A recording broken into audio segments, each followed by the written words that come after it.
Hey everyone, it's Frank here, as you can see. Totally different tonight, simply because it's a very, very entirely different show.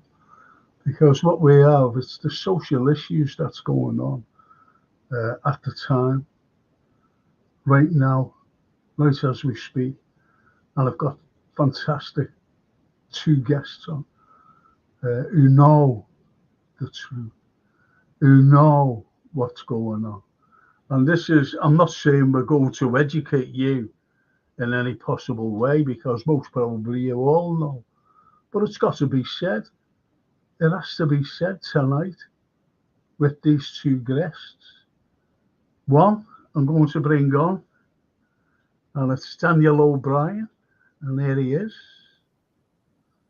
Hey, Hi, Daniel. Frank. Pleasure to be with you tonight. Oh, it's fantastic. It really is. It's fantastic that you're here with me, and I've got another very special guest as well. And it's this fella, believe it or not, is a is a he's a brilliant singer. He really is, and he won that. I forget what you call New Faces, I think. He won it outright. I suppose you'll correct me anyway when he comes on. Liam Moore. Hi, Frank. Hey, Lee. Did I get it wrong? Was it New Faces? Hi, Daniel. Hi, Liam. Hi, mate. No, it wasn't New Faces.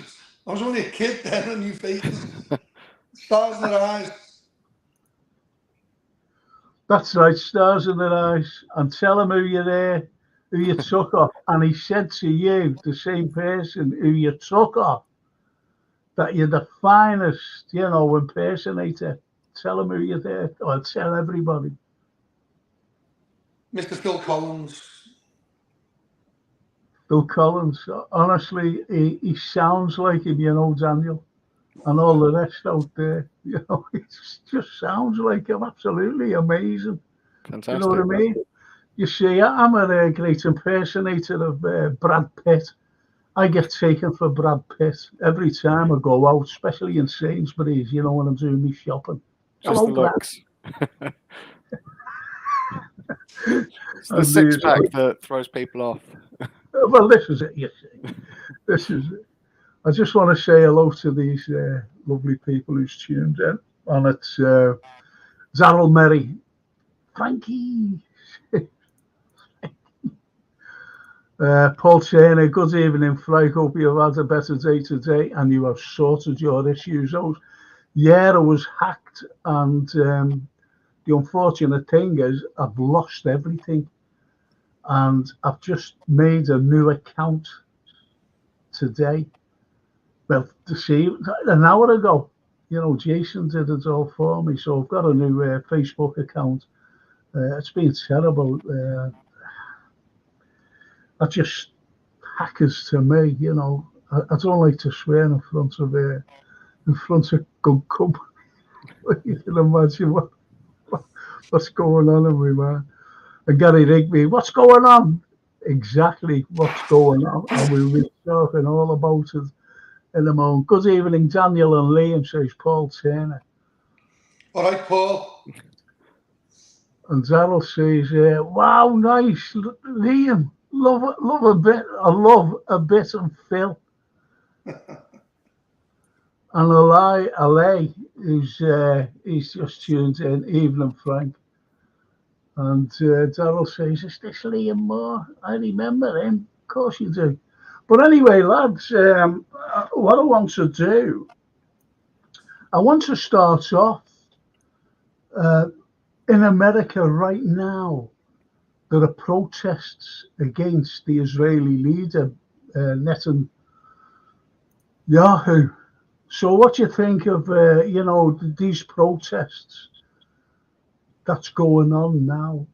Is it justified? I'll go to you first and foremost, Daniel. Is it justified, these people,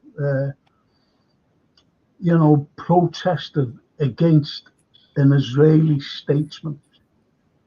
Yeah, absolutely. I mean, I'm sure you can remember the protests against South African apartheid that really led to the downfall of that horrific regime, which was one of racial discrimination, racial oppression on a national level. And the outrage that people are seeing about what's happening in Palestine at the moment, perpetrated by the Israeli states, backed by our government, backed by the Americans, it's right that everyone that really understands the situation and knows what's going on is outraged by it. It is a genocide. The ICJ have said that it's plausible genocide. They've issued arrest warrants for Netanyahu. That's been quite quiet in the press. They've issued arrest warrants for the Israeli officials that are perpetrating this plausible genocide that's been, has been defined by the ICJ. So for the US to uncritically host someone that's a genuinely accused war criminal with an ongoing genocide, it's absolutely right that those people should be out there demanding justice and accountability. Okay, what about you, Liam? What's your take on this? Watched it, and I've just been climbing up the walls. It's absolutely unbelievable to see Republican senators and politicians clap like seals, like Apex patsies. I believe the Democrats didn't. I believe some never turns up. I know Sanders has been quite vocal. It's quite fitting, well, not fitting, but it's quite illuminating that Harris never turns up either. She wasn't there. She said she had other appointments, and that she kind of took herself out the firing line and that. But for me, to see Netanyahu be literally clapped like a celebrity, and some of the things, the defamatory things, and the way he was stoking up, literally kind of not conciliatory, nothing about being like remorseful or anything, nothing about, the over 25,000 kids who were dead, because they reckon nearly is like 50,000 are dead now, and that nothing, well, that was not one mention, not one mention of Palestinians. But that was in the Lancet as well, the British medical. Oh yeah, well, they said it was 186,000, didn't he? Yeah. But nothing, and then literally going on the back foot and saying, literally that there's hardly been no casualties in Rafah, when we've had all the humanitarian charities, like like Amnesty, Christian Aid, all the people who've gone and they're in the midst of it in Gaza, and I've got no affiliation towards Palestine, but they've seen on the floor the absolute devastation. But it's frightening, Frank, to see this genocidal maniac be given such a hollering and a standing ovation as if he was like the Messiah, or if he was like this. I think Mike, what is this, Daniel? Mike Jones, the leader of the House,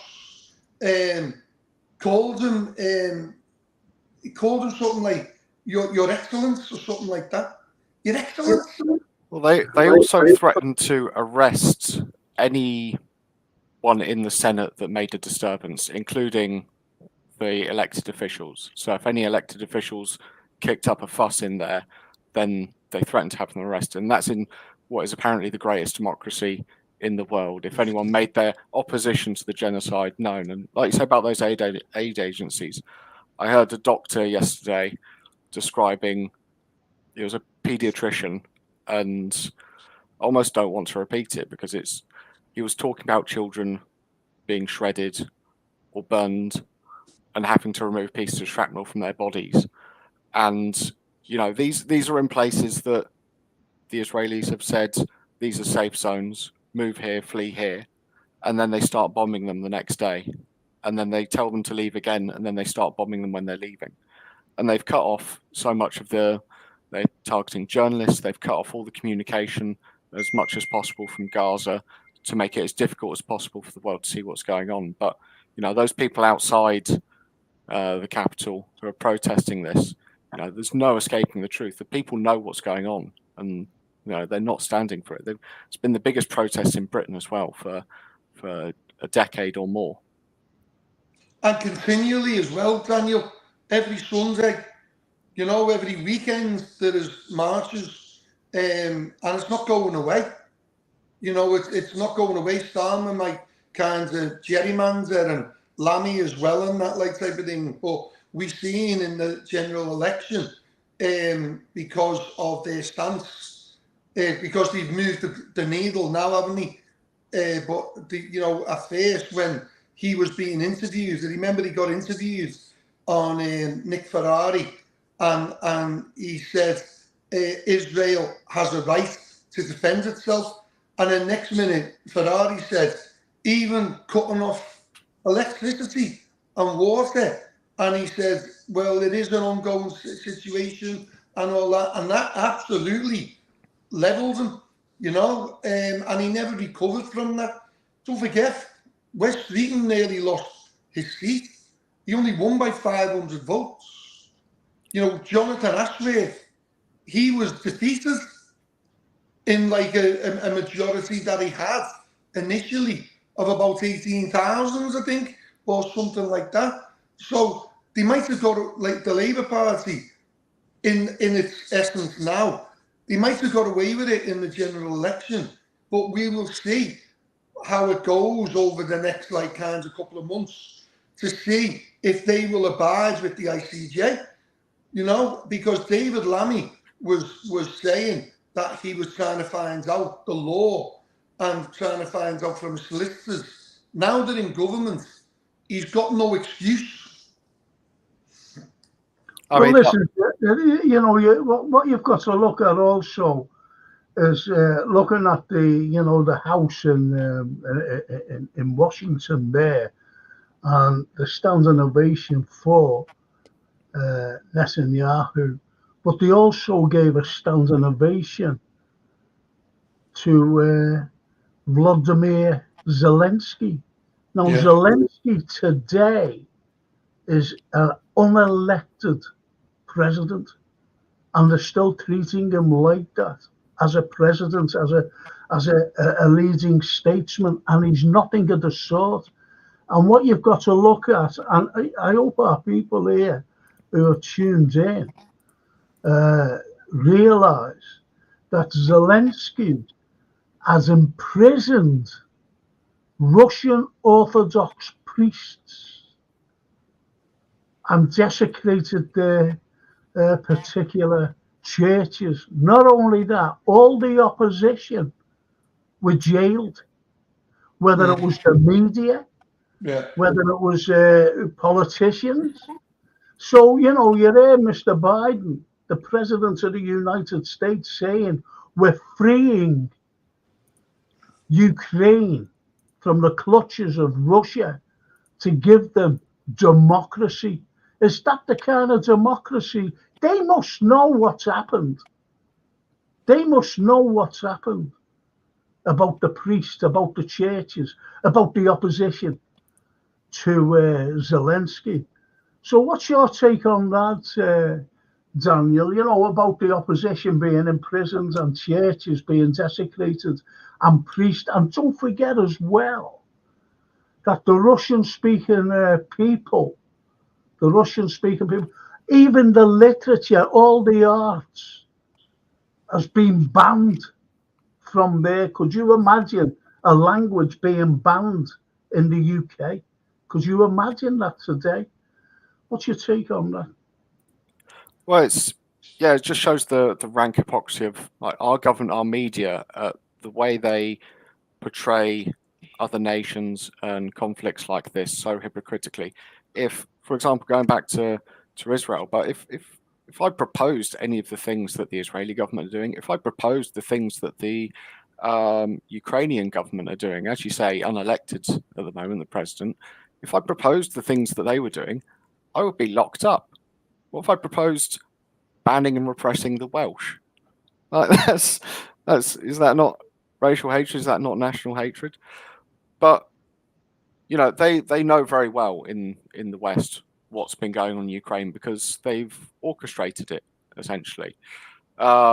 It was in, you know, it wasn't in 2022 that this conflict started, and the media would love us to believe that. You know, it started in February 2022 when the Russian troops came over the border. They'd love us to forget about 2014 or even 2004. That was the first Orange Revolution where they said that Yanukovych, who won the presidential elections, hadn't really won them.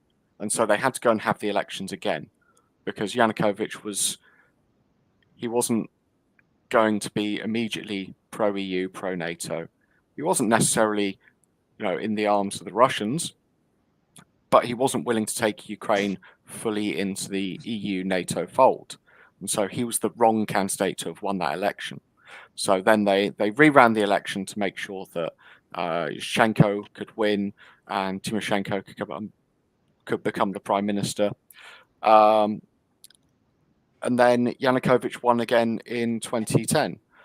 And there's a lot more background to that. I mean, you can go back to the past 100, 200 years of history in Ukraine to understand, you know, the more Ukrainian half of Ukraine and the more Russian-speaking parts of Ukraine, which include Crimea, but also really the east and the south of Ukraine were overwhelmingly more Russian-speaking and very much opposed to NATO and the EU.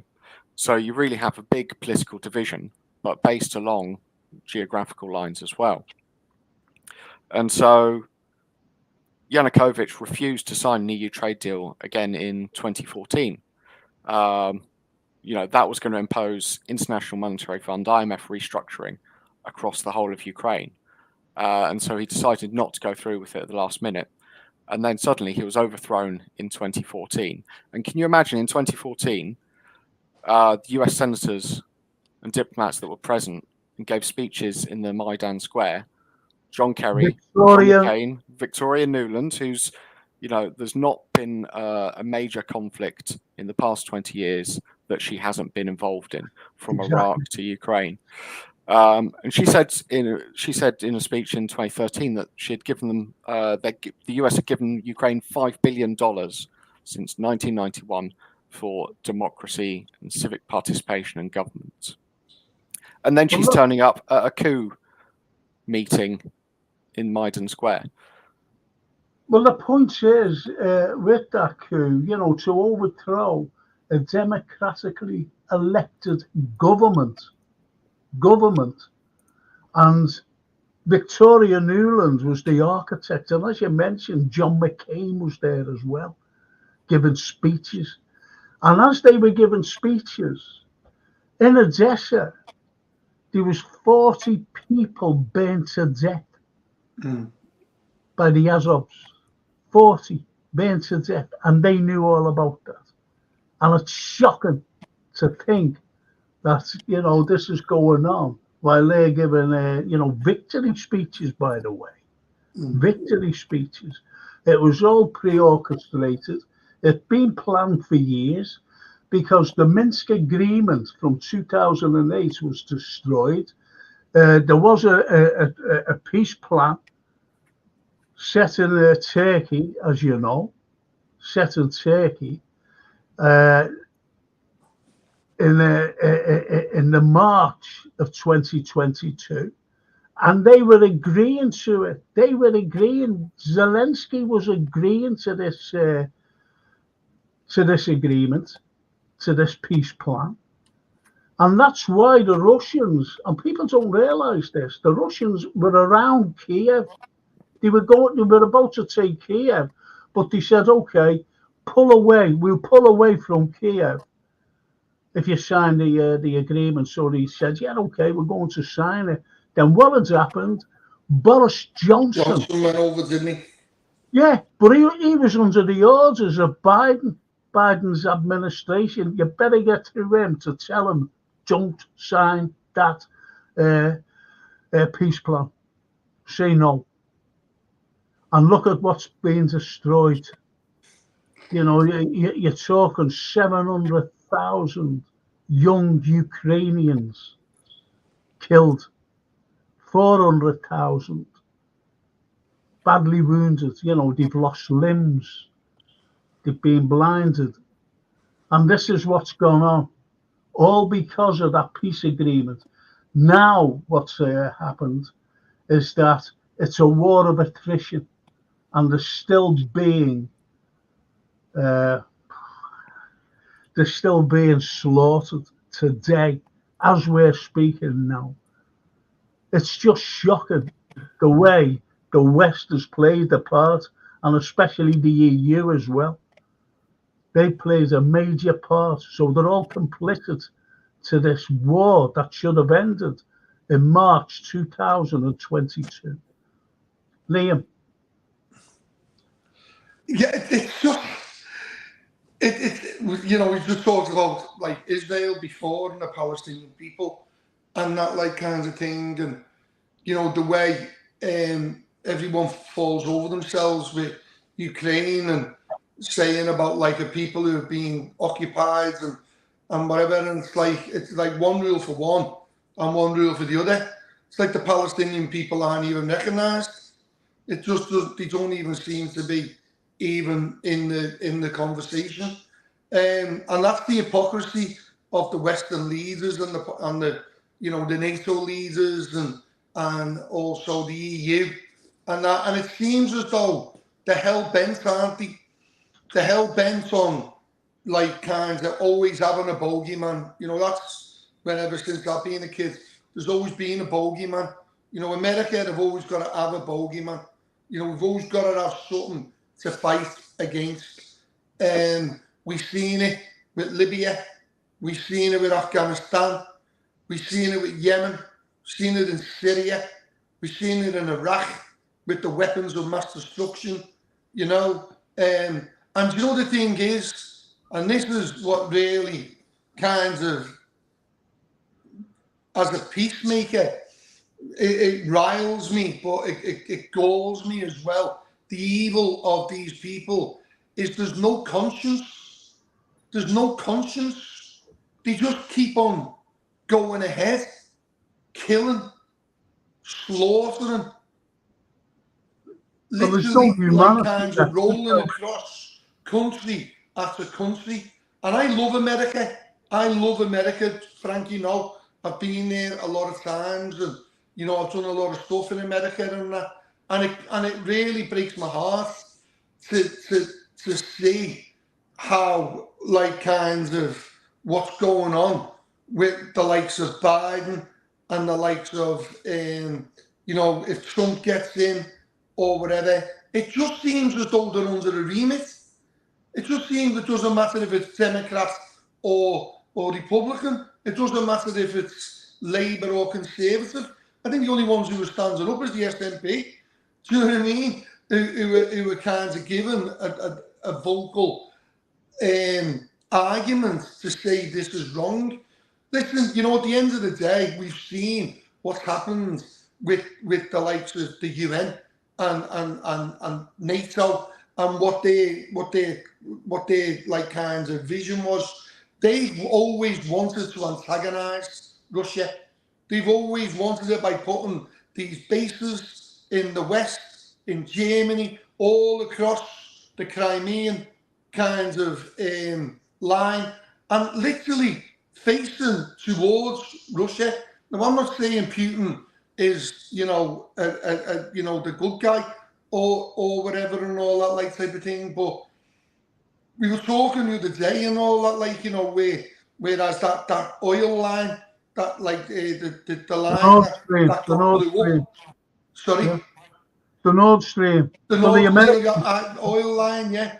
And then they were pinning it, saying divers had gone down, and that they were pinning it on the Russians. And they reckon it was the Americans. The Americans sabotaged. It was the Americans.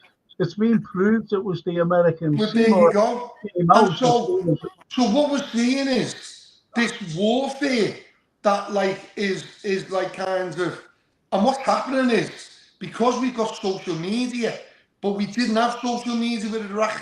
You know what I mean? We did. Imagine with the weapons of mass destruction with Bush and Blair and the way they blagged it. Do you know what I'm saying? And, you know, fair play to George Galloway, who went to Congress, if you remember, and he shouted them down and he called them out. He called Bush and Blair out. And it was a fantastic speech. And it was an unbelievable, like, kind of act of bravery. I don't agree with all what George Galloway does or says or whatever, but I agreed on that, and I agreed on the way we always like kind of shake the tail feather to America. You know what I mean? When America have got to go to war, we've got to go to war, and that like, and there's this like kind of pally alliance with America. You know, America are the antagonizers. I don't see China, I don't see Iran, I don't see Russia. And that doesn't make me a communist or whatever. I'm a peacemaker. And I just don't want anyone to die, Frank. You know what I mean? I don't want Russians to die. I don't want Ukrainians to die. I don't want Palestinians to die. I don't want Israelis to die. And you know me, I believe in the kingdom of God. You know, I believe that we should love our neighbour, you know, and live in harmony. And it absolutely breaks my heart. It breaks my heart for what's going on. And for me, Zelensky, he's just a comedian. That's all he was, a comedian. No, he's more than a comedian. He's a puppet. Well, that's but he was a comedian when he was an actor. No, I know. Little bit parts actor. Yeah, well, that's what it's all about. He can learn his lines. He doesn't give speeches. It's scripted. Joe Biden, when he was giving speeches, he was scripted. And when he had that debate with Trump just wiped the floor with him. That's why, you know, we're talking about the Biden coup in there 2014. There's a coup now in America to get rid of Biden, a sitting president. But they're not going to, you know, they're going to make Kamala as president, first female president, but they know it come November they're going to be destroyed. That's why they're not sending in the likes of Hillary or the likes of any other big noise, even Michelle Obama, or as she's better known, Mike Obama. They're not sending her in because she'd be destroyed. So they're waiting for the next 4 years now. So, what's your take on that, by the way, Daniel? You know, do you reckon that Kamala will be? I know she's a joke over there. She is. She's very inconsistent, and they call her the laughing hyena over there because she just laughs at everything, and she hasn't a clue about any policies. And this is my opinion, by the way. If there's anything, the press. All as they do, or all as they will do, is that they'll go on the offensive against Trump being a felon. And Kamala, you know, her former profession was a prosecutor, a top lawyer. So it'll be the prosecutor versus the felon. You see, so that's all the propaganda then coming out against Trump. What do you think with the running now, no matter who is president, whether it's Kamala or whatever the bloody name is, or Joe Biden? What's your take, Dan? I think you're right when you point out she's basically a non-entity. If there's any brain cells in there, they must be very lonely. The only thing she has going for her, as you say, is her identity. She's a black woman. And that's the only thing they can try and sell people on, because she has no progressive policies. She doesn't have a progressive career. As prosecutor, she oversaw the jailing of plenty of black men for small amounts of marijuana. Not just black, but, you know, that's predominantly who they target in America. And fill up the prison system for cheap labor. You know, she's not a progressive person, much like Biden or the Democrats aren't. What they do represent is the continuation of this kind of deep state policy, which is a product of imperialism. And it's why you can't find any difference really between Sunak and Starmer. You know, Starmer's also a Zionist. Starmer also won't lift the 2-child cap on benefits. Starmer also wants to fund the war in Ukraine and increase our spending on military equipment, our defense budget for preparedness for war.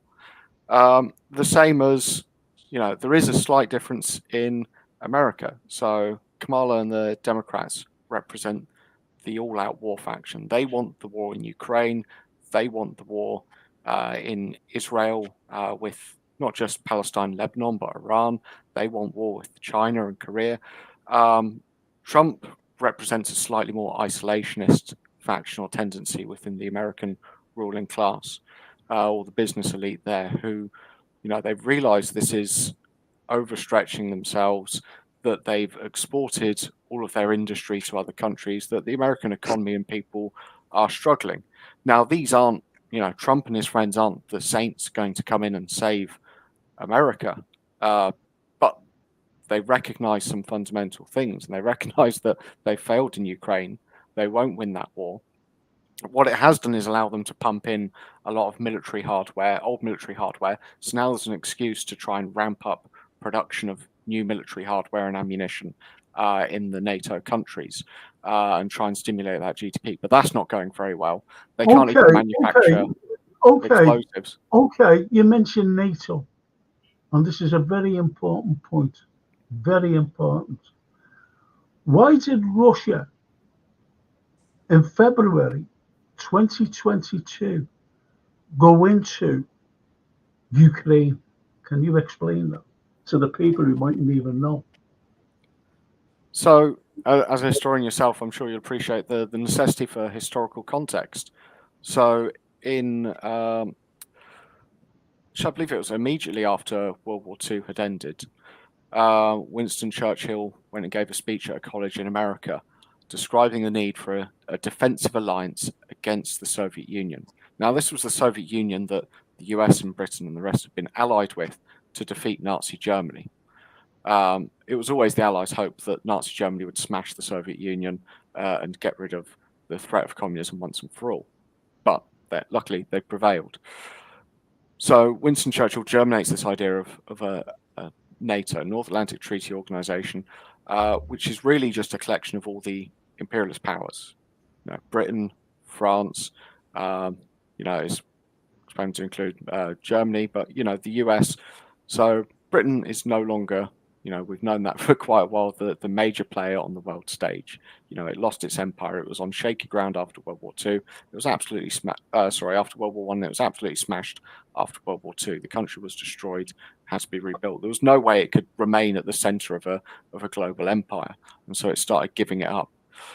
But the only reason it was giving it up was, one, it had been shattered by the rival imperialist power, Germany, and two, there was an era of national liberation in the world. That's when people, after World War I, after the October Revolution and the establishment of the Soviet Union, that's when countries around the world started saying, actually, no, we want independence. We don't want to be ruled by the British or the French or the Germans or the Italians because, this is Africa, this is South America, this is Asia. We're our own people and we want liberation. We want to use our resources and our own labor for ourselves. And so that really shattered European imperialism. But America had been largely untouched by World War II. Still had massive productive capabilities. In fact, it was doing better than ever. It really supercharged itself. And then it was left, essentially, as the only imperialist power. And when I say imperialist, I mean that's a country that is able to use economic and military might to exploit other countries. It exports capital. In a lot of cases in America, they're exporting all the factories, all the jobs. So all the rich people are saying, well, it costs me too much to run a car factory here. It costs me too much to run my business here. I'm going to move it to Mexico, or I'm going to move it to somewhere in South America, etc. In order to do that, and in order to exploit the resources for these countries, they need governments that are friendly and amenable to them. As soon as you start raising the living standard of the people in South America, in Africa, etc., then you lose your competitive advantage. You start having to pay more for labor because the cost of living there for people goes up because they have a better quality of life. And so in order to maintain that in equal balance, America, along with the junior partners in Europe, including Britain, are still going around the world, orchestrating coups, overthrowing countries. They call it promoting democracy, freedom, and human rights. Okay, can I just stop you there? Can I just Yeah, stop of you there? Now, you mentioned NATO, North Atlantic Treaty Organization. That's it. There, right? That was it. Just there. Just for that. Just there. Right there. Can you see the arrow? Yeah? Can you I see can't- the arrow? I can't Right? see anything on there. I can see the map. Okay. Oh, there we Can go. you see it now? I'm sorry. Right, so you see it there, okay? That's the North Atlantic Treaty Organization. What are they doing there? What are they doing? I'm sorry. What are they doing there? What are they doing in the South China Seas? This is NATO.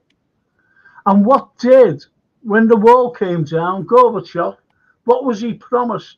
That NATO wouldn't be moved. You know, he said, "Will you?" And the other fella, Bush Senior, said, "We won't move an inch. We will not move an inch eastward." So he said, "Okay." What was the excuse now? It wasn't signed. There was no paper. And that was their excuse. And they've been edging closer and closer and closer to Russia. And this is the most dangerous part of it. And that's Ukraine. And they said, listen, you're going to cross a red line, because what did Blinken say? They will join NATO. And that was it. Now, don't forget as well that from 2014, for 10 years, or 8 years, I'm sorry, they've been shelling Russian. This is the Ukrainians themselves have been shelling Ukrainians, committing genocide, as Mr. Putin said. He said they're committing genocide, and he was saying this to the West. He said, "Can you help?" Because they were shelling the Donbass area, Russian-speaking people, and well, the president at the time, he said, our children, meaning like Kiev around there, will be in the classrooms, while the people of the Donbass, while the children of the Donbass will be hiding in cellars. That's an actual quote. He actually said that. And this is a man who was thrown in by the Americans. Every president from him, right up to Zelensky, has been a puppet of America. And this is what you've got to look at. Look at the billions they've been given. Billions. And they're still asking for more. Zelensky doesn't ask for money. He demands it. That's what Netanyahu's just said now to Congress. Of course he does. Of course he does. And that's the way Netanyahu said the job will be done quicker if you keep on giving us the arms.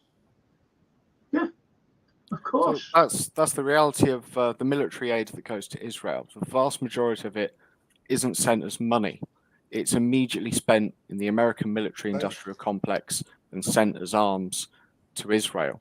So it's America's way of funding its war machine and keeping it going. But more than that, Israel provides a stable base for US foreign policy in the Middle East. That's why Britain supported Zionism in the early 20th century, and that's why America took it over. It's an unsinkable aircraft carrier. It's a way to establish a military base amongst a sea of hostile countries. Hostile because they want to use the oil and other resources for their own people, and they have strong and proud national liberation movements trying to achieve that. But that's why there's been so much war and conflict in the Middle East. Ukraine is a similar situation. You know, how could Russia tolerate NATO moving in on Ukraine when they consider it, one of their brother nations, along with Belarus. They're such a close part of Russia.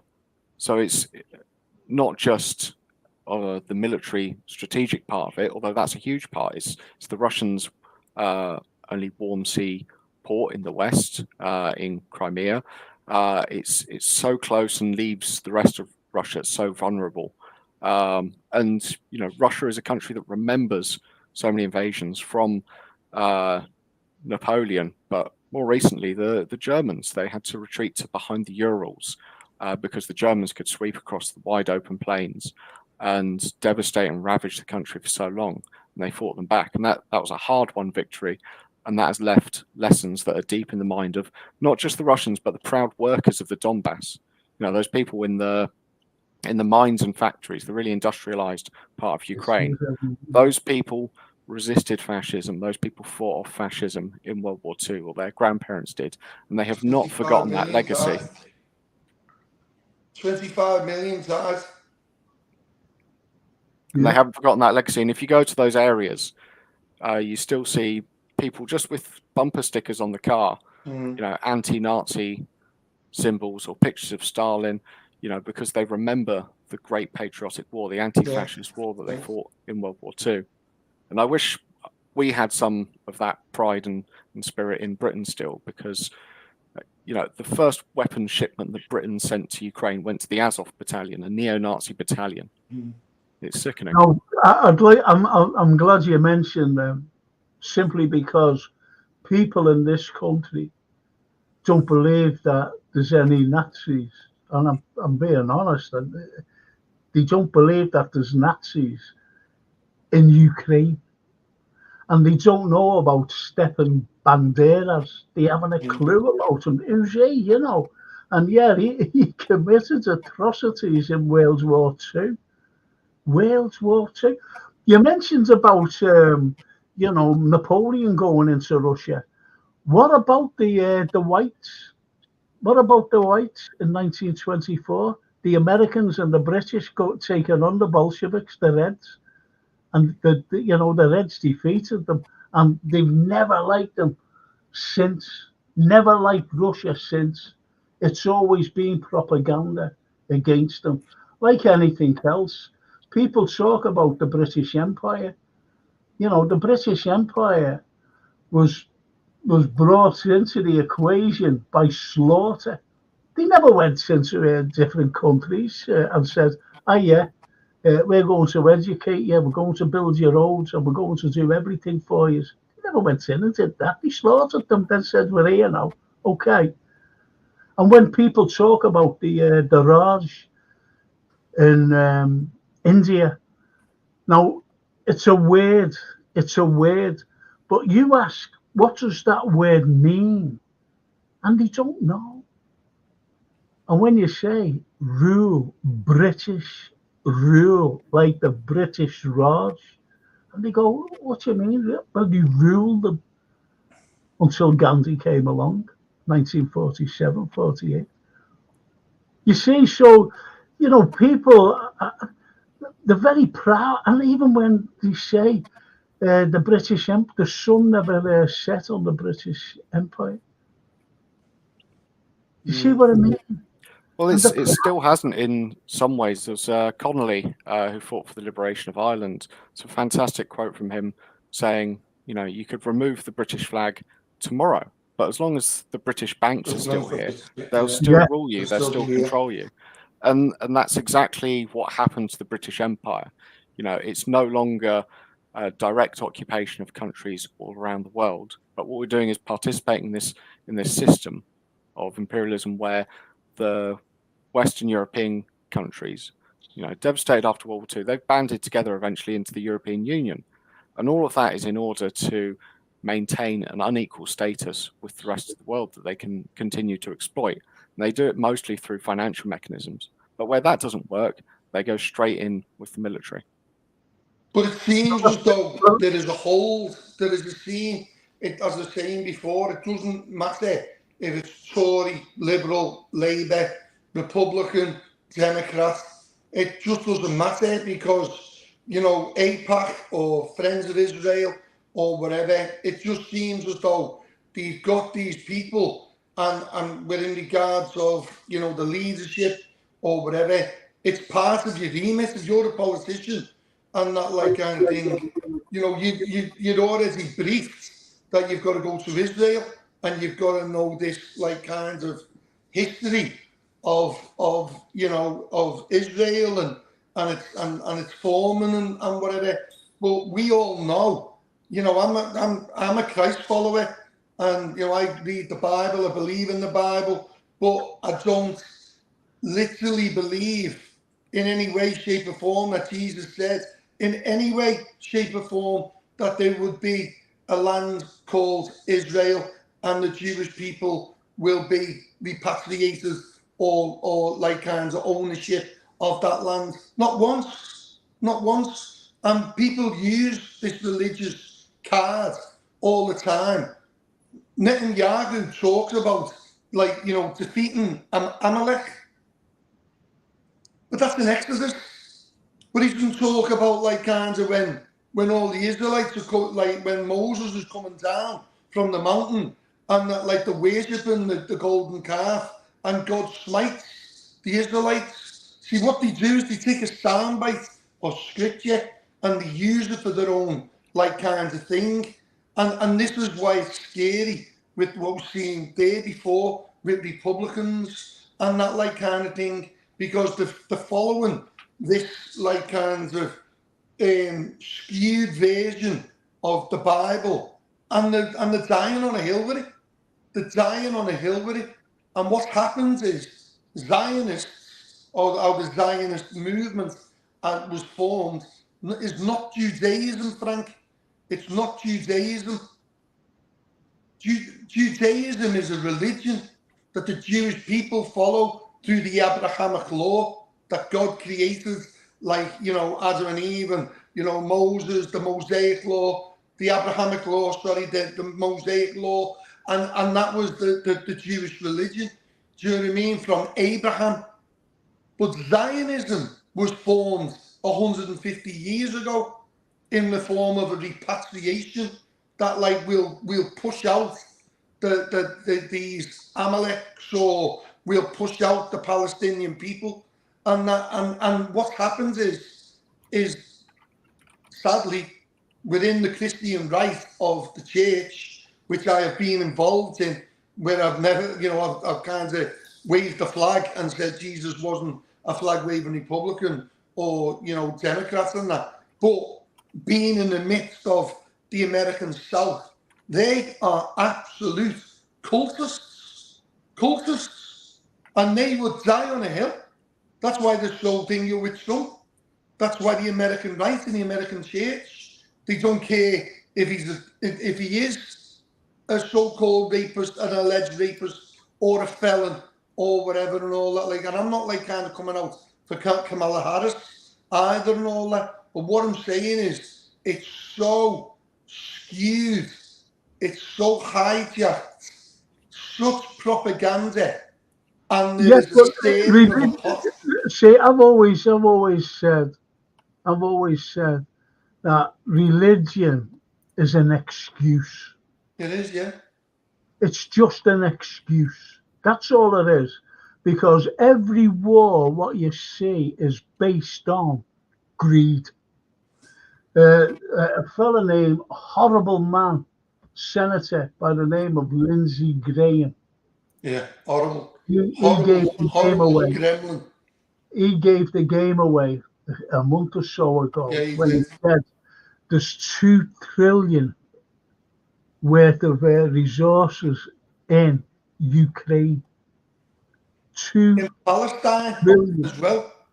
Oh yeah, well, you've got the gas and the oil and everything else that's just been found. So that's another thing. So it's all based on money, everything.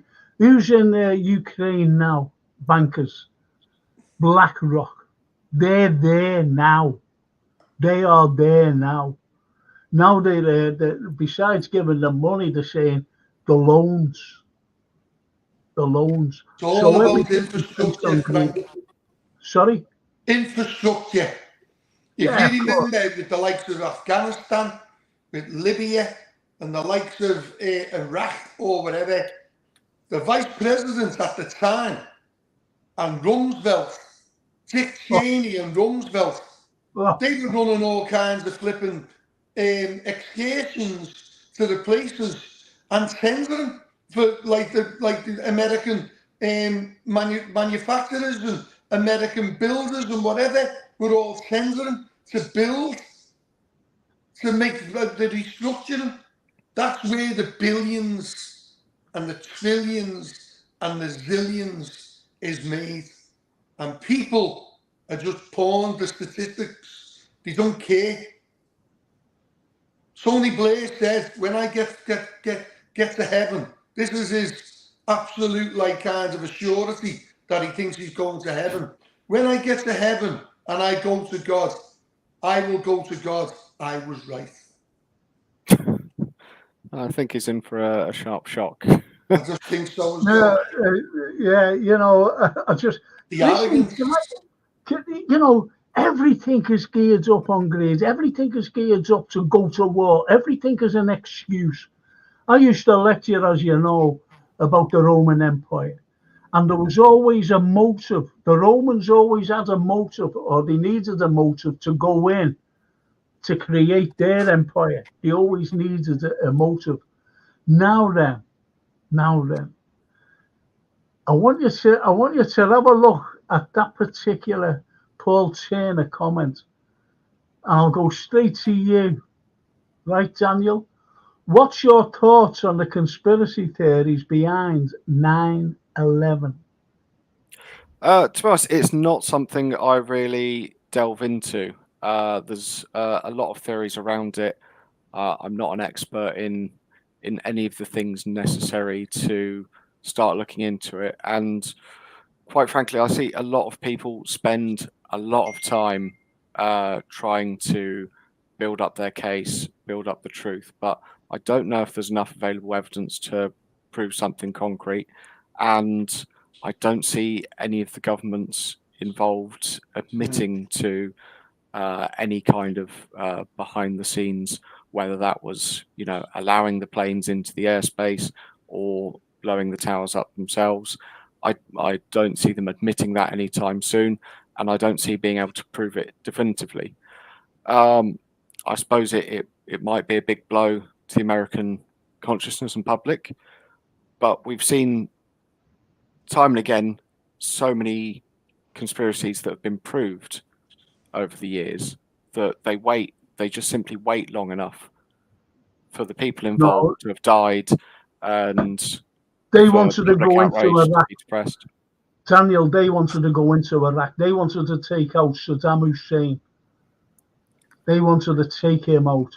Who did they blame as soon as that happened? Saddam Hussein. Saddam Hussein said, I don't like Al-Qaeda. We're at war with them. Well, it was their justification for going into Afghanistan. Iraq was based on the WMDs and, guilty by association of being a Muslim nation that wasn't particularly friendly with America at the time. Have you heard of Scott Ritter, a fella named Scott Ritter? Yeah. Well, he was the inspector. He was a weapons of mass destruction inspector. And he said, there's nothing here, along with the leader who was Hans Blix. And he said to Bush, there's nothing here. There's no weapons of mass destruction. They took no notice because they wanted to get into Iraq and destroy Saddam Hussein. Cameron went into Libya. You've only got to look at recently, more recently, Syria. When they blamed Bashar Assad, I said at the time when it was coming out in the stupid media news that he was barrel bombing his own people, I said, he wouldn't do that. He wouldn't do that. And now it's being, debunked. That it was the chemical weapons lies as well. Turns out it was the rebels that were being funded by the US, and the US are still in Syria. They've just gone from the northwest of Iraq across the border to Syria with advanced weaponry. illegal. They're illegal. And it's right here as well. You've only got the day and the rice on the border with Turkey. Look, they're right there. Look at it.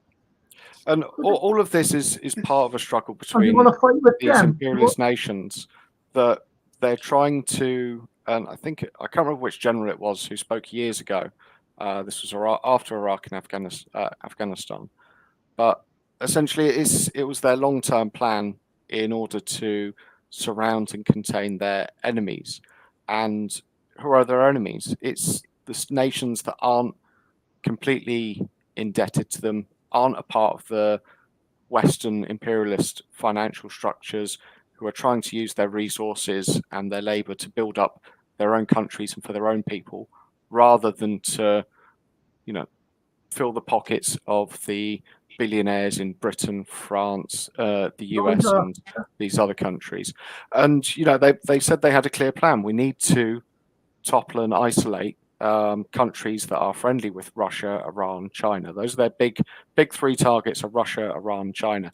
And it's a big problem because our government and our media and everyone is so complicit, because they're bought by these billionaires in whose interests it is to go and have us fight these wars, because they don't do it themselves. They're either sending weapons to proxies, or they will send the working class of our countries to go and fight and die. Well, I'm glad you said the proxy, simply because while the Minsk agreement was torn up, and Angela Merkel, when she wasn't chancellor, when she just finished being chancellor, said we knew it wasn't going to be implemented, simply because they were building up a massive army, massive army, trained by NATO. It was the biggest army in Europe, and that was in Ukraine, believe it or not. That was in there. And they thought that they could defeat the Russians. And that's why they had the Maidan coup d'etat. It was a coup d'etat, not just a coup, but a coup d'etat to overthrow a legitimate government. And it's backfired on them. It's backfired because NATO is humiliated. It's just, and the amount of sanctions on Russia, even in this country, they banned the likes of Chekhov, Tolstoy, the Bolshoi Ballet, everything of the arts they banned. Tchaikovsky, 1812 Overture, come on. They banned it. It's shocking what they've done. They've spent decades trying to convince the people in Britain that first it was the Soviet Union, because they were afraid of communism here. So first it was the Soviet Union, and they spent decades convincing people that it was America that saved Europe from the Nazis, when in reality it was the Soviet Union. They've erased the legacy and accomplishments of the Soviet Union and destroyed Nazism. And they couldn't even be fellas in flip-flops. 25 million Russians died. And then they want to erase any warm feelings that people might have towards Russia. And that is dehumanizing them by banning the art and the literature. So we can see that it's, it's always got to be a people, bogeyman. beautiful arts. There's always got to be the bogeyman. So now, Netanyahu come in there before and he said, we must sort out Iran, because Israel is fighting your fight, because we're defending America. That's what he was saying. We're your shields, because if we fall, you fall. And he was doing all the propaganda. And there's no doubt whatsoever that there is, on the three fronts, there is Russia, China, and Iran. I disagree that that's propaganda, though. He was absolutely clear and right in saying that, we're fighting the fight for America. That's why America spends so much on Israel. Is the propaganda. This is the propaganda. What I'm trying to say is, this is what he was given to Congress. This is what he was speaking to Congress. this is the thing now. You know, Iran. There's the big bad wolf. There it is. Saddam Hussein. He's the big bad wolf. Why? Well, because he used to be a mate. Because he used to be part of the alliance. But when he started looking at all that oil in Kuwait and all his people were like kinds of poverty stricken, never had a carrot or whatever. But Kuwait were like kinds of reaping the benefits of all like that, you know, all the oil and the mineral and that. It was like kind of, well, why can't we have some? You know, Britain and America, all they want to do is the mineral and the gold and the mines and the oil. That's all he wants. And the most one, as we know, was Libya with Gaddafi. He was castigated, vilified, demonized as the big bad wolf. He was the one. He was the axis of evil, you know, after, you know, Lockerbie and all that kind of stuff and that. And that, you know, Gaddafi was the number one on Interpol. He was the one. He's the one you need to take out. We took out this Saddam Hussein. Now we're going to take out Gaddafi. And why? Because Gaddafi wanted to deal with gold, not the dollar. That's right. And he wanted to deal with the mineral.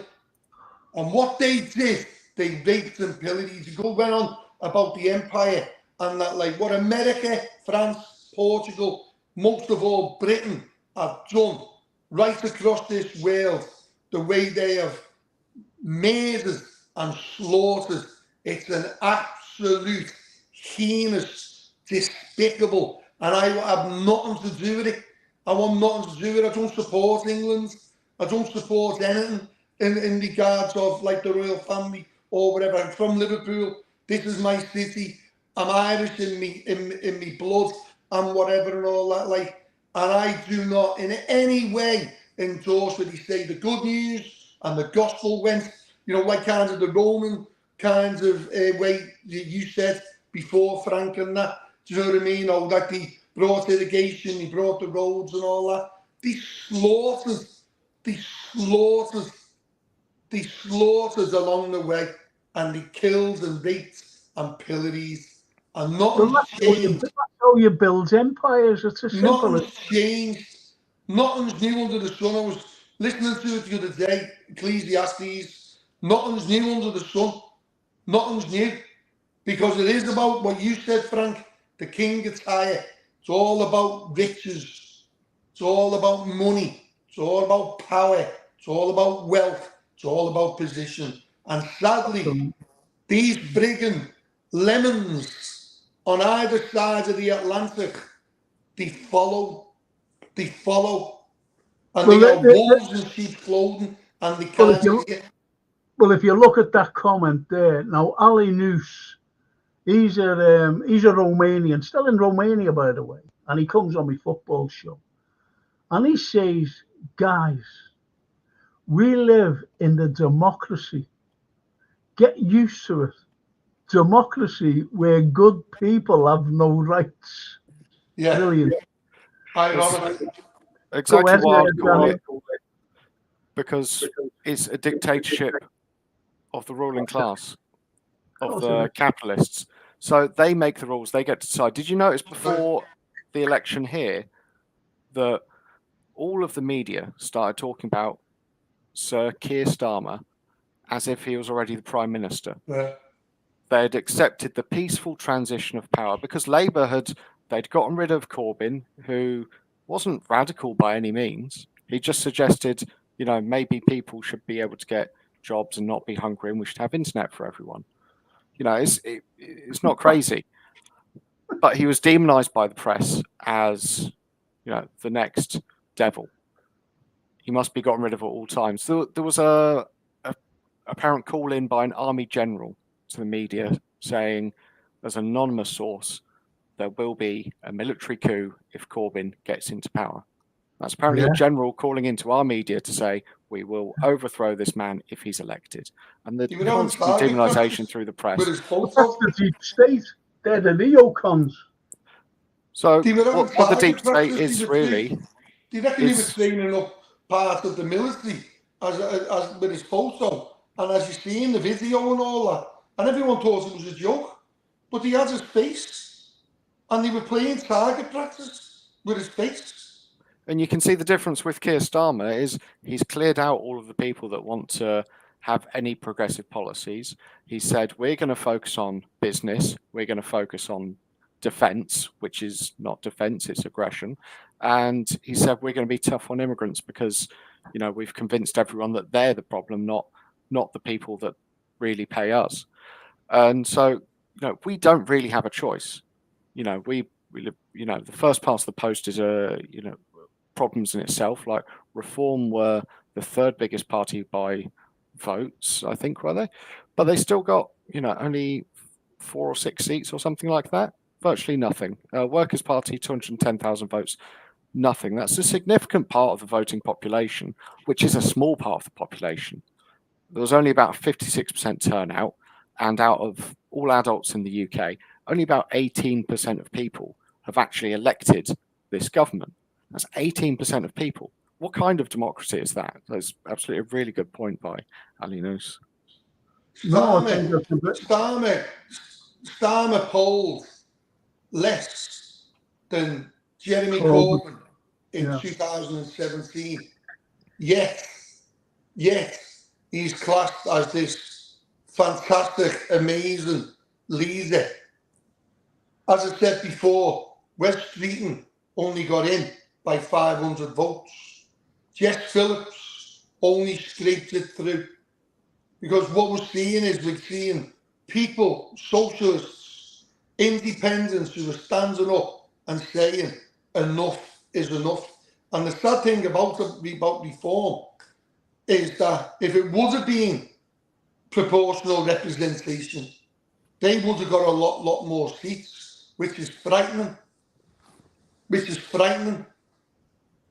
Because you're listening to the rhetoric of what Nigel Farage is spouting, and what's happening is, sadly, is that you're getting ordinary people in the likes of Liverpool, working class areas, who are buying in to the rhetoric of immigrants. So you hear, well, you know, these immigrants coming over and all that. Like, but there's fellas walking around with a video footage on YouTube saying we want our streets back.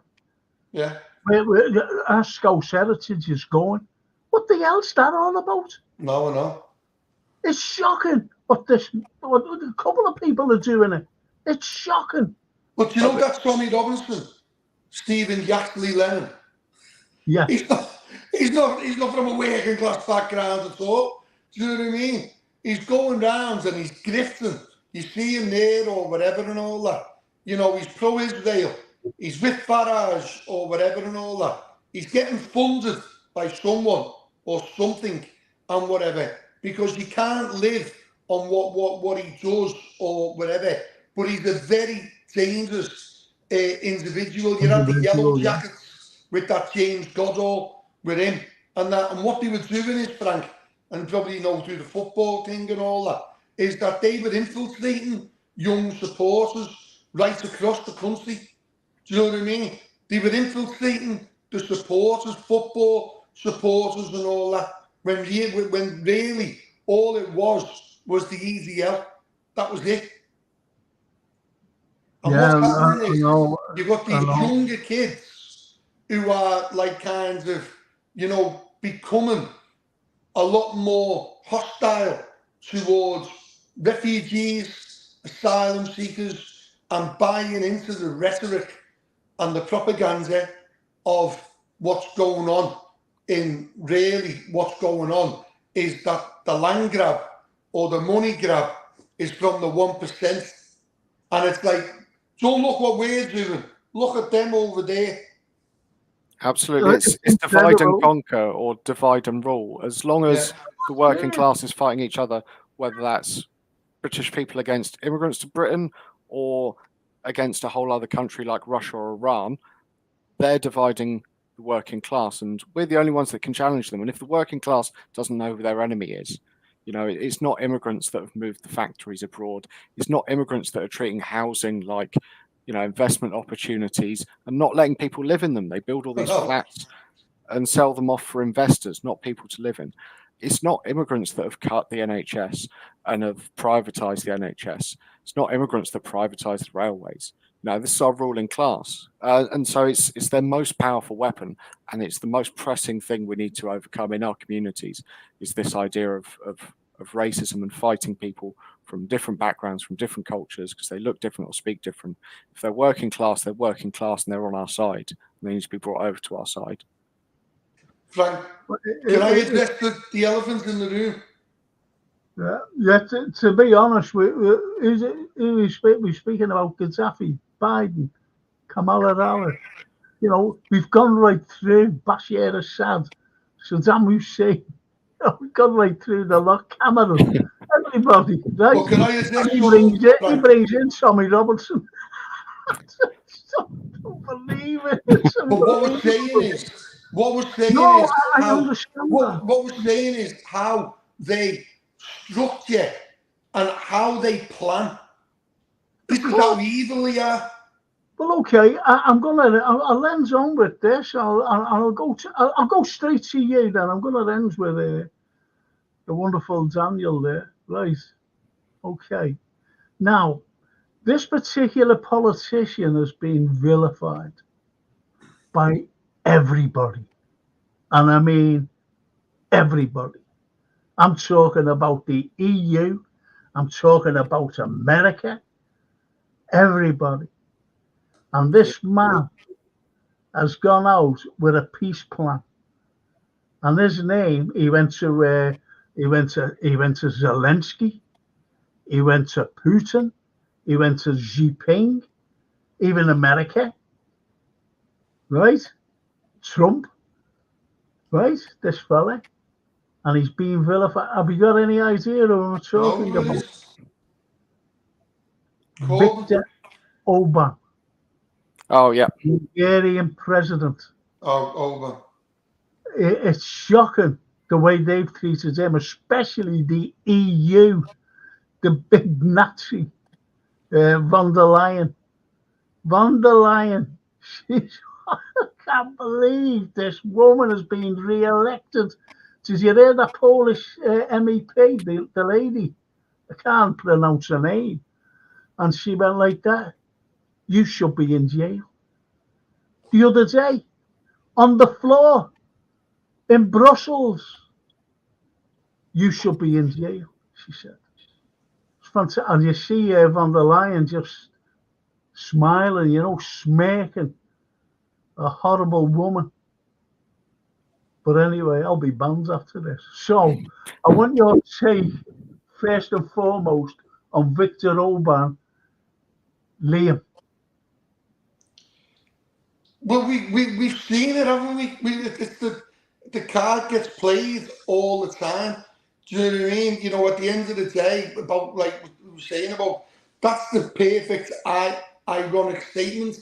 But what your man says there, Ali, there, about, we're living in a democracy, but the good people have no rights. It's a mirage. We don't. And the thing is, the minute you start standing up, the minute you start saying something, the minute you start putting your head above the parapet, they'll start scrolling through your Twitter. They'll start kind of looking on the past. They'll get you on anything and everything and whatever, because the truth tellers and the truth speakers will be drowned out, will be humiliated, castigated, vilified. Because why? Because of that 1%, because of the oligarchs, because of the Davos, because of these people who are the mega rich, and they don't want their apple cart in any way disrupted. And whether it be Orban, whether it be Corbyn, whether it be Claire Daly, do you know what I mean? Whether it be truth tellers and truth speakers, they will get humiliated by the liberal press, by the neoliberal agenda, and Who that owns like the press? and get called Who owns the anti-Semite. press? You'll get called anti-Semite because you're calling out. Who owns the press? Who owns it? Which? The press all around the world. Who owns it? Well, What we kind of know people own it? who. Sorry. What kinds of people own the press? Well, I don't want to kind of like because I don't believe Zionism is anything to do with Judaism and with Jewishness in that way. I don't believe it. I know the Bible. I read the Bible. I've studied the Bible theologically. I know the Bible, and it doesn't in any way, shape, or form endorse or condone anything what this horrible, evil ideology represents. Well, I only asked you about what you think of Oban. No, but what I'm saying, we just said about I understand. a truth teller. I'm saying to you as a truth teller. I'm saying as a truth teller. I'm saying as a truth speaker like Corbyn, he will be castigated. He will be vilified. He will be jumped upon. He will be like kind of mocked and scoffed, and and they'll try and hound him out. Well, there's a loads of pints for us, boys, off the Anfield Road, and there, I've got to ask you your take on Viktor Orban, to be honest, and Fico. Is it Fico or Fico? The Slovakian president who was nearly assassinated, just like Trump last week. And he goes along with Orban. Go on, I'm sorry there, Daniel. What's your take on that? No worries. I have to say, I can't give you a great take on Serbia or Hungary or Orban or Fico. I'm not fully up to date with what's going on. No, I'm just saying. Generally, No. Can I explain? No, can I explain, please? Yeah. This man, president of Hungary, Fico, who's nearly been assassinated the other week, right? They stick together by saying, let's have peace. We don't want anything to do with wars. And they were going against the EU members. And they said, no, we're not going to give all this money and everything else to Ukraine. EU money. They very much remember the NATO bombing in the Balkans, the NATO invasion of the Balkans, essentially, which coined the phrase Balkanization when they went in to rip former Yugoslavia apart into constituent parts in order to better parcel it up and manage it and buy it up. So they remember that, but they also have their own interest, and it's good for us that the ruling class aren't one; they're not united. They're divided sometimes along their interests financially, whether their interests are based in, for example, in Britain, Brexit came about because of a split in the ruling class, where some people thought we'd be better off. And when I say people, I mean the rich, the ruling class. Some of them thought we'd be better off outside the European Union. Some of them do most of their business with the European Union, wanted to stay in. And so that came about because they had divisions.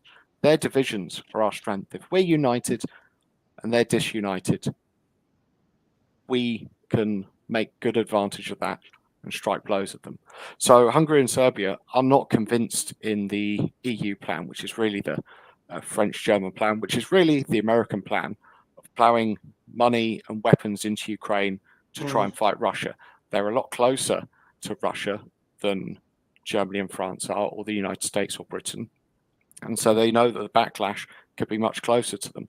Germany wasn't even that keen on the idea of provoking Russia before 2022, but it's been forced into it. And you can see all along it's a very American plan with all the American senators and diplomats over there in 2014.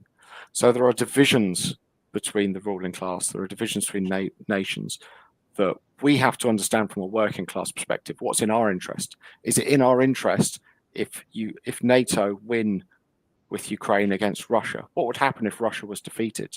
It would be split up, and its spoils would be used to bolster the same regimes in France, Germany, Britain, America that have been oppressing us at home and who have been waging all these genocidal wars across the world. So it's very much in the interest of the working class that Ukraine doesn't win this war, that the country stuffed with neo-Nazis and imperialist weapons does not win, because those neo-Nazis, imperialist weapons will be turned against us when we start asking what's going wrong in our country. Why can't I get a job? Why is food too expensive for me? Why can't I heat my house now? If we get too angry, they will turn the weapons on us. And so it's in our interest that our ruling class are weakened. Well, that's why now Europe is so weak. It really is. And the cowards, Schultz, knew that it was the Americans that Biden told them. He said, we're going to stop. If they invade Russia, we will stop the Nord Stream. Then as soon as it blew up, a fella named Sikorsky, it was a Polish fella, a Polish MP or whatever he was. Tweeted, thank you, USA, didn't he? Thank you, USA. And Blinken came out on the same day and said, this is a great opportunity to send liquid gas over to Europe. He said it. He said it with his own mouth on the television. I'd seen him doing it. And this is what it's all about. Trump said when they were in Syria, we're there for the oil. That's what I'm saying. It's about controlling the oil. That's what it is. At the end of the day, look what happens. It's the basis of the economy and the military. MPs, Frank, talking about the rise, cost of living rising, oil, electricity, everything. What did they blame it on? What was the first thing they said? The war in the Ukraine. But that was actually a lie. The prices didn't go up, but the cost to us went up. The cost to that's what I'm saying. They weren't paying more for oil and gas at the time. No. They used it as an excuse to raise the prices and then get billions in profits. And that's exactly what they do in terms of crisis. So we always pay when there's a financial crisis. And it happened again in 2022. There was a massive transfer of wealth from working people up to the richest in society. But we can see where they're not divided on policy, and that's Israel. Look at the choices in the UK. You had either, Sunak or Starmer, both Zionist. In the US, you have Harris or Trump, both Zionist. And so you can see where there's differences, but you can also, it's really telling where they're united. And we can use that to show people there's no real difference. There's no real choice. You can't vote your way out of this. Well, can I mention are we finishing soon? I just want to read out these few comments here. All right. Right, just let me read them all out here. Germany are a good little lapdogs. They will do what America tell them. That's from the Northwest. And he carries on by saying Oban will be assassinated. That's what he thinks. Yeah, it wouldn't surprise me. And he carries on by saying, whatever that means, Palestine. I think it's free Palestine. I'm not reading that out. It's bad enough trying to read Liverpool players out. But the Bosley came, I couldn't even say it, on my podcast. Anyway, and IBR Stella, prices went up during the pandemic. And that, see the way he's got to play on words there? Brilliant. Plandemic. Plandemic. That's a cracker, that. Love that. I think that's the quote of the night, that. That and that other... That's going to be another show, that. That's absolutely brilliant. Absolutely fantastic. Have you enjoyed it tonight, Daniel? Absolutely. Thanks so much for inviting me on. It's a shame Ricky couldn't do it, but I'm glad to fill his boots, so to speak. How would you like to come on with him again? Yeah, it'd be my pleasure. Because Ricky said, I'm going to come on, I'm going to come on, and it'd be great if you came on with him. See, look. Yeah, I'd be happy to. Oh, yeah. No, he told me, he's a bit wrecked this week. Look, America is over there. Hang on. America is over there, right? We've got all of Europe here. We've got the Med there. We've got Serbia there. Look, Serbia, right? We've got Hungary. We've got Ukraine. We've even got Moldova, right? And then we go down to Iraq. We go to Syria. We go to the Lebanon. We go to Palestine. Because what did Netanyahu say? It's never been a Palestine. Well, the Zionists are saying there's never been a Palestine. It's on that map there, Palestine, right? You've got Saudi here, Iran, China. Where's America? Where is it? I'd like to know. What have they done? Iranians have never done anything to me. Never. Russia has never done anything to me. Nothing at all. The Syrians haven't. Nobody hasn't. The Iraqis haven't. The Libyans haven't. And all the propaganda against Gaddafi, who was great to his people, wonderful to his people. And all the propaganda against him, that he was horrible, he was executing them and everything. And people believed it. Oh, that's Frank, it. I'm going to have to. This is way past my bedtime. Is it? I'm sorry, so I'm going to have to look after the dog, get the dog out. Oh, yeah, you've got to bring the dog. But what I will say, and thank you for letting me come on and all that. No, I'd you like have to come on again. Maybe a little bit more about the elephant in the room that we never mentioned tonight. Liam, it doesn't stop, you know. Liam, you're a great football fan. Why don't you come on the football show? Yeah, but I've just been a little bit busy. I'm going away next week. Well, I'll give you the bell anyway. We'll have a little talk. But Daniel, thank you for your insight as well. And, that's just really informative. And I really, really appreciate that. And, thanks, Liam. You made some fantastic points. But also as well, and I want to really finish on a positive note. Are you going to give us a song? Oh, because the thing is, right, we can say about the Zionists and Starmer and whatever and all that like kind of thing, but praise God for like what happens in France. Do you know what I mean? Because where we've seen, like, it would have been absolute darkness if Le Pen would have got in the other week and all that. We've seen how, like, the left and, like, Macron, and is it Macron, is it? Yeah, so, but with the view of, like, kind of, when it came to the nitty-gritty, that, like, we had, like, a shift, and the right were pushed out, and the fascists were pushed out.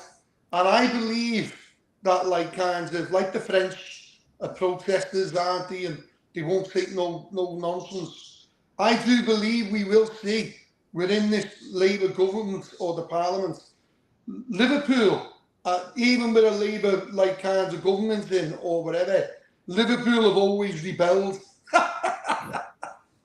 Liverpool have always rebelled. And so, they haven't got it plain sailing. And Starmer hasn't got it plain sailing.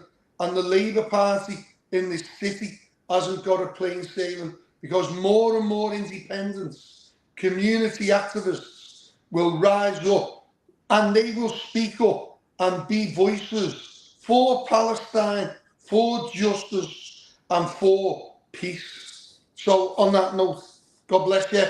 Thanks, Liam. Thanks, Ray. Thank you very much. See you later, Ray. See you later. See you later, Jason. Thanks, all right. See you later.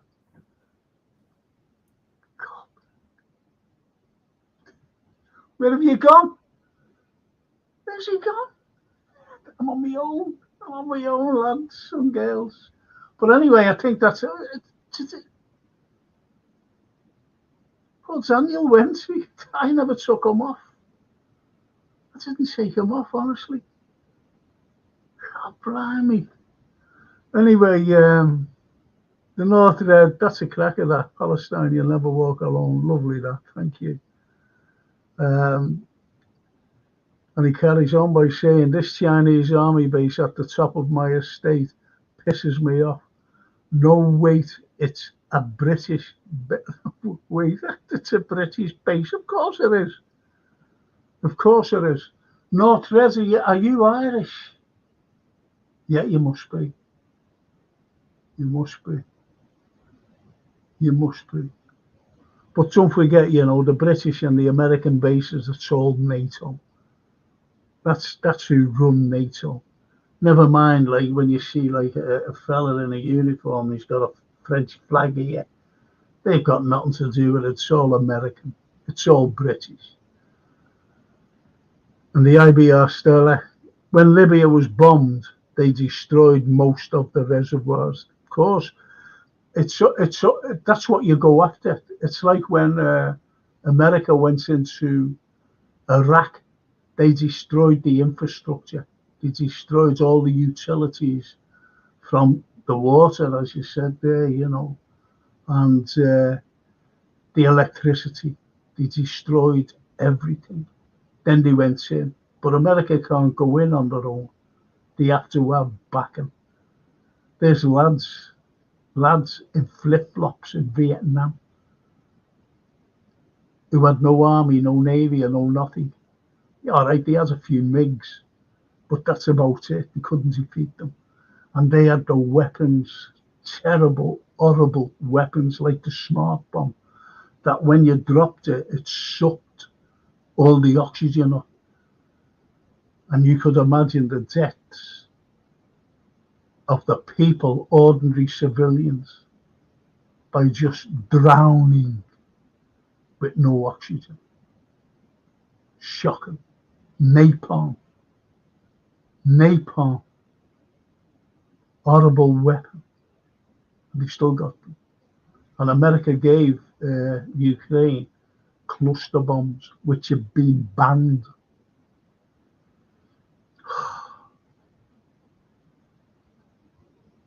North Liverpool, my second Belfast home from home. Oh, that's lovely, that. And North Red, you're a good lad. I knew that you never came from Liverpool when you said your city when we were talking about food banks. When we were talking about food, I don't know what happened to Daniel.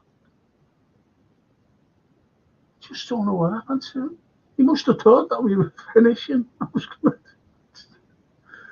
to... shame. He's a great lad, yeah. IBR Stella. Saint Armor is a trilateral commission puppet. Oh, Starmer. I'm sorry. I got it there. Yeah, I got Saint Armor. I think I'm losing it myself. And he lives in the Irish Republic, yeah. Where is Daniel? Daniel, what happened? I thought we're finished. No, that's what I just said. I said, where is he gone? I know. I went to find the video and then heard you say that. So I jumped back in. No, I'm made up that you're back. I'm absolutely made up because I just want to, like the North Red says, Gaddafi created a dam for irrigation in the desert, created farming, paid its students to learn farm. America bombed it into a desert. They bombed it into a desert again. I always remember Gaddafi, he was in an interview, and when proper interviews were given, and he said, I was born in a tent,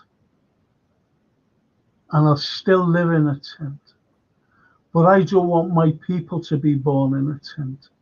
I want to give them homes, and he did. Any married couple who got married that day was given money and an apartment. They had free everything, utilities.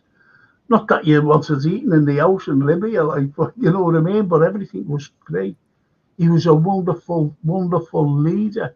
Yet the propaganda that was coming out here, just like the battle bombing that we mentioned before, Daniel, by Bashar Assad on his people.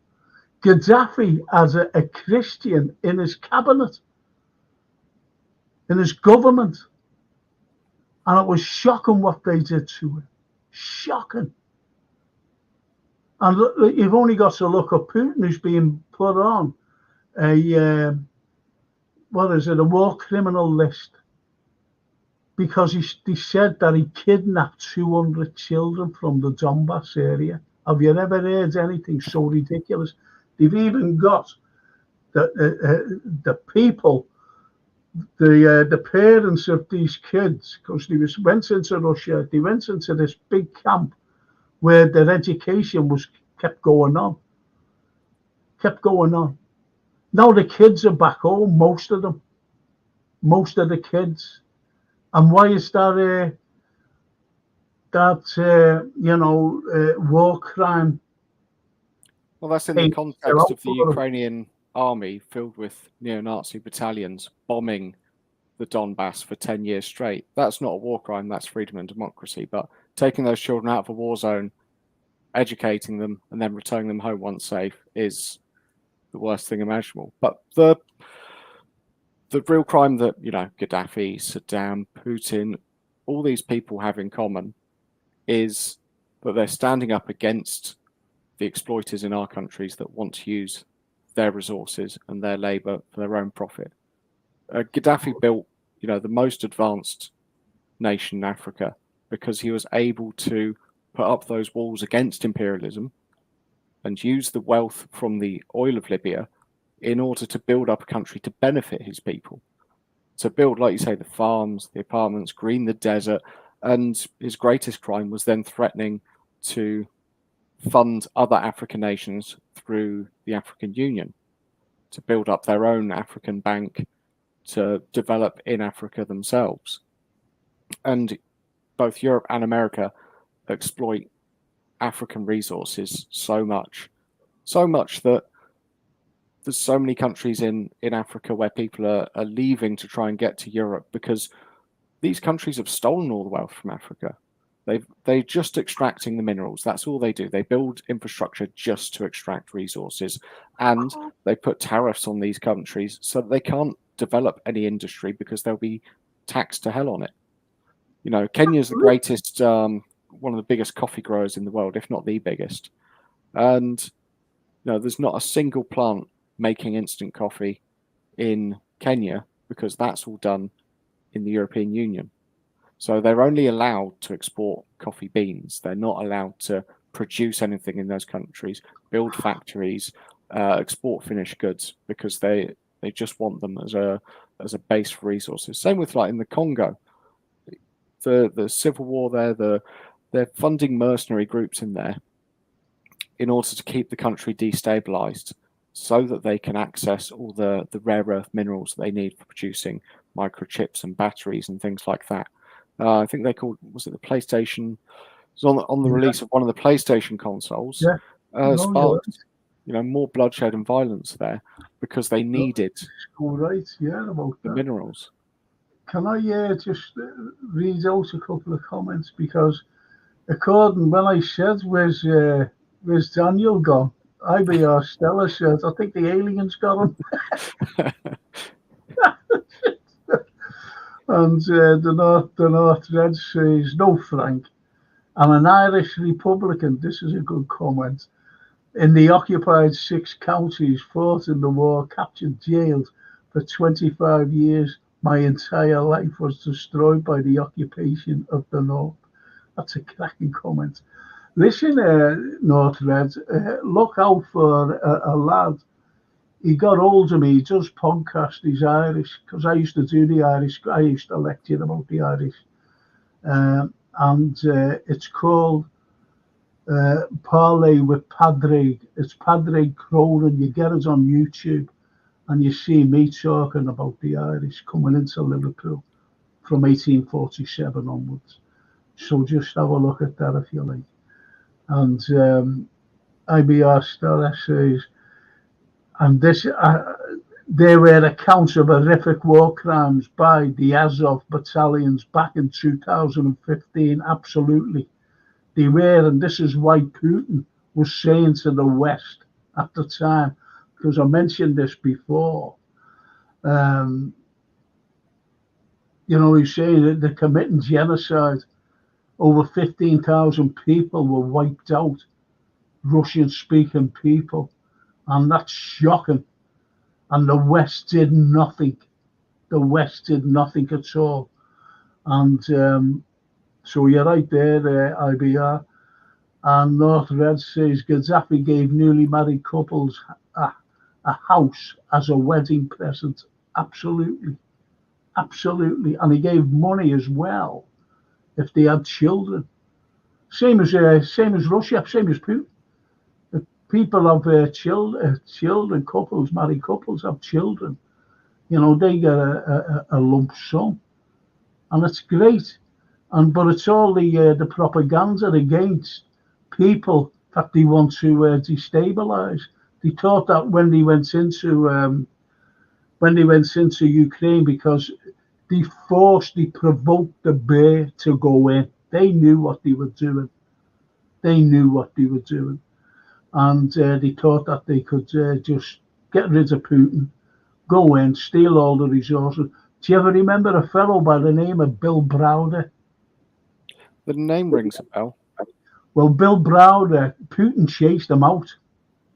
Putin got rid of him because he was in there after Yeltsin for America, and he was getting all the resources, out of Russia to America. And Browder, you see him on the television now, and he's terrible criticism that comes out of it. Hates Putin. He says, I hate him. Just because he got thrown out of Russia, an American, obviously. And they're just horrible people, all the propaganda and everything else. Shame he wasn't arrested. Well, his lawyer was actually killed, and he blamed Putin for it. It's like Navalny. Navalny, the way the press said, there's great opposition. No one knew him. He has a few who knew him. It's like me, honest, right now, I never voted in the last election. I don't even know who my MP is. I haven't a clue. So, it goes on about this Navalny fella, the great opposition, and they killed him and everything else. Well, it's the same in Venezuela. They appointed Juan Guaido as the president.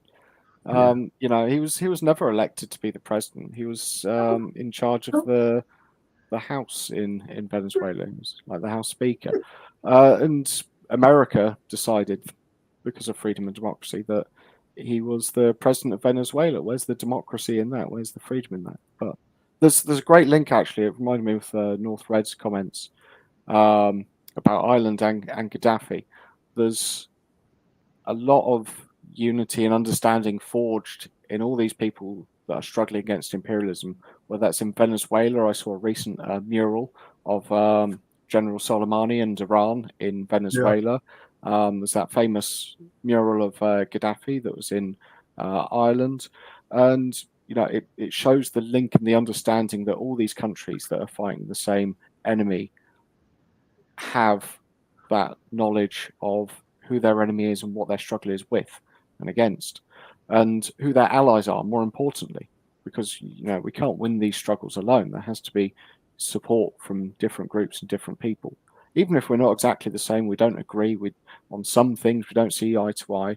If we have the same interests and the same enemies, then we can work together to defeat those enemies. But I loved Liam's comments before he left about being optimistic. Like, I'm really optimistic about all the Palestine demonstrations in Britain and America. It shows that there are so many people that aren't believing the media that lies to them constantly. They're seeing through all the rubbish that's put out there, and they're not backing down. They're not seeing the reports of, I might be called anti-Semitic if I go and stand against genocide just because Israel's doing it. They're sick of that. They're sick of the media, and they're standing up for what's right. But equally, Russia's winning in Ukraine. Palestine is winning against Israel. Lebanon's winning against Israel. So is Israel are losing. The Houthis. Yeah, exactly. The Houthis sent over, because they sent, Israel sent over and blew up one of their oil depots. And they sent a little present to them, and it got to Tel Aviv. I'm not saying, I'm not gloating or condoning the death of an Israeli, because I don't like death, if you know what I mean. And but they said, we'll do it. We will do it. And these are Houthis. These go to war on a bike with a rifle over over the shoulder. It's incredible. And the Americans can't defeat them. They can't defeat them. So how are they going to take on China and Russia, for God's sake, and Iran? This Blinken just came out the other day and said, they're going to have a nuclear bomb in 2 weeks. What an arsehole he is, Blinken. They've been saying that for years. Oh, absolutely. He's pathetic. And he tells lies. I always remember Joe Biden saying, and I'm going back when he was a senator, and I seen it again a couple of weeks ago, and he's in like an interview, and it was in black and white, and he said, you don't have to be a Jew to be a Zionist. I am a Zionist myself. That's what he said. And this is what's all happening over there with all these Christian fellas in the Congress. They're Zionists. You don't have to be a Jew to be a Zionist. It's as simple as that. That's because Zionism is synonymous with imperialism. It's nothing really to do with Judaism. I'm made up that these people, these young people as well, who hold the balance of the vote, the vote in come November, protesting because they believed it at the beginning, They believed it at the beginning until the truth filtered out. And it was by a Jewish newspaper about October, when they said about the burning of the babies, and that was a load of nonsense. And it was the Israelis themselves killing Israeli people so that they could blame. This is why one of the lads said before about the 9/11 conspiracy. Well, certainly a lot of lies. I mean, there was the lie about Iraq in the first Gulf War. Apparently, Iraq was pulling babies out of incubators, which was revealed to be a lie. It was a diplomat's daughter that came and gave testimony. Same with WMDs. Same with going after Al Qaeda and Osama bin Laden in Afghanistan, without conveniently forgetting that the US had been funding Al Qaeda in Afghanistan a decade or two before. But the most dangerous thing for us, the most positive development, but also dangerous development, is that all of these countries are uniting against imperialism, against this war machine. But for us, it makes the possibility of World War III and our governments going to war much more likely, but also much more dangerous, because China and North Korea have a defense pact. Russia and North Korea have a defense pact. All these countries are signing mutual defense pacts because they want to protect themselves from this war machine that's continually encroaching towards them. But it's not Russia. Starting wars. But it's not Russia, Daniel. It's not, but they have a defense pact now. So if we go to war, the points you made are completely right about Yemen. They've been seeing off the British warships, they've been seeing off the American warships, and they've been striking Israel. If Britain and America can't defeat a rebel movement in Yemen, how are they going to face off against they won't just be fighting Iran on its own, they won't just be fighting Russia on its own, they won't just be fighting China on its own, or the DPRK.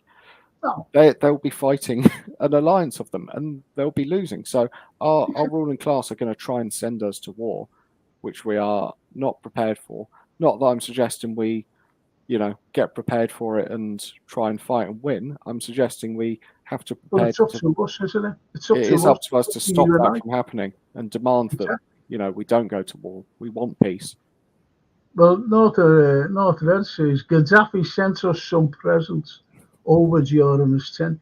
He did actually. When you had the Americans in Norway, he was helping them as well, Gaddafi, because of the oppression. If you know the likes of Michael Collins, Anyway, and he carries on by saying, "It's not those who inflict the most, but those who endure the most who will win." Brilliant, brilliant. And Richard Hutchinson, we need to fight for our truth,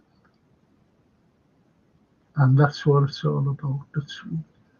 Listen, I'll be doing another podcast. If you and Ricky will come on, is that okay?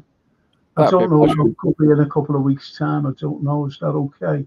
Yeah, no problem. Just let me know. It's been an absolute pleasure. And yeah, like Richard says, we need to fight for our truth. And that's why it's so important to have voices like your own getting that truth out there and building up an alternative media that exposes all these lies. Of course, and they are lies. It's not just propaganda, it's lies, misinformation. And the disinformation is absolutely horrendous.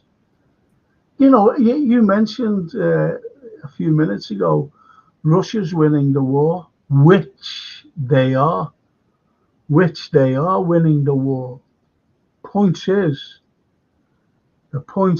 with them winning the war, you're getting the Western press only a couple of weeks ago saying that Ukraine are winning the war, and people were believing it. And they were coming out with even Zelensky was coming out and saying, "Oh, we've only lost a few people. Look what Russia's lost." And people believed it, Daniel. People believed it. It's absolute madness, and it shows you they're willing to throw away hundreds of thousands of people's lives, hundreds of thousands of people's health, just in order to get what they want. And that's the system we're up against. Of course, I see this lad's name on streams I go on. And I'm going to ask you something in a moment, actually. I hope you've seen this a shot it is, film. I hope you've seen it. And Corsair says, "Do you threaten us with war, you idiots? Do you not know we are the masters of war? Threatening us with war is like threatening the sick with help. Yemen guy last week." It's brilliant. Brilliant. Absolutely. And that lovely. And the North Red, "Thank you, comrades. Enjoyed the crack. You'll never walk alone." And they are, look at this. Zelensky's wife had just bought a 5 million Bugatti. That's unbelievable, that. I think the source for that was a fake. It was a deep fake. Oh, was it? Oh, right. Yeah. Oh. We need to look out for misinformation on our side too, because they can plant it there just to make us look stupid.